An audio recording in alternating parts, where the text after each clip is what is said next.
En tout cas, il n'y a pas d'effet sur la race. Femelle et mâle, il y a très peu d'écart. Par contre, les animaux nés au printemps sont des animaux qui sont plus lourds. Donc là, il y a déjà une différence.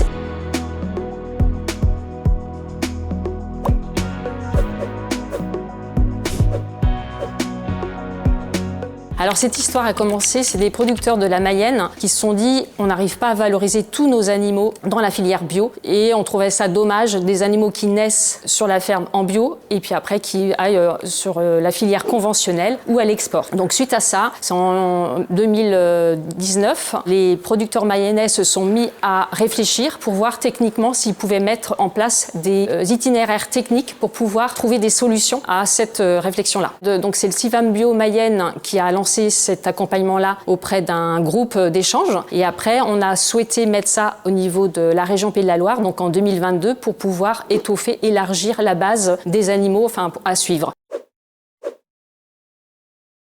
Alors l'idée c'est de faire donc c'est des techniciens qui vont suivre les animaux, les peser. Surtout la période critique c'est surtout au niveau du sevrage. Donc faire des comparaisons autour de 210 jours pour voir s'il y a des comparaisons par exemple par rapport à des veaux qui sont nés à l'automne ou au printemps, à savoir s'il y a des décalages ou également selon le mode d'alimentation, si c'est par le seau ou sous vache nourrice. Et puis il y a l'effet aussi, savoir s'il y a un effet sur le sexe entre femelle et mâle parce que c'est vrai que le projet on dit valo mâle bio, mais il y a aussi les femelles qui sont suivies. Alors, les premiers résultats montrent que, en tout cas, il n'y a pas d'effet sur la race. Femelle et mâle, il y a très peu d'écart. Par contre, les animaux nés au printemps sont des animaux qui sont plus lourds. Donc là, il y a déjà une différence et il y a surtout une grosse différence pour les animaux qui sont adoptés par une vache nourrice plutôt que des animaux qui sont élevés au seau. Et puis, on a aussi eu un partenariat avec eBio, donc c'est une association de producteurs sur la région Pays de la Loire pour vérifier les poids d'abattage. Et il s'avère que ces animaux-là correspondent à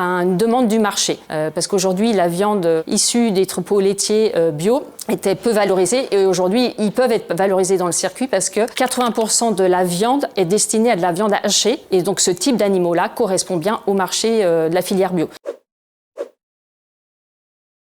Les conseils, alors c'est très important, vraiment le travail ensemble entre éleveurs et éleveuses. Il y a vraiment un intérêt des producteurs et productrices à aller vers ce type de projet parce que ça les concerne, c'est eux qui ont fait émerger le projet et donc c'est s'entourer, n'être pas seul et travailler avec des structures comme nos organisations pour renforcer aussi, comment dirais-je, les données techniques. Ce que me disent les producteurs et productrices, c'est une belle réussite et on souhaite continuer pour vraiment étoffer et renforcer ce type de pratique pour dire que c'est possible.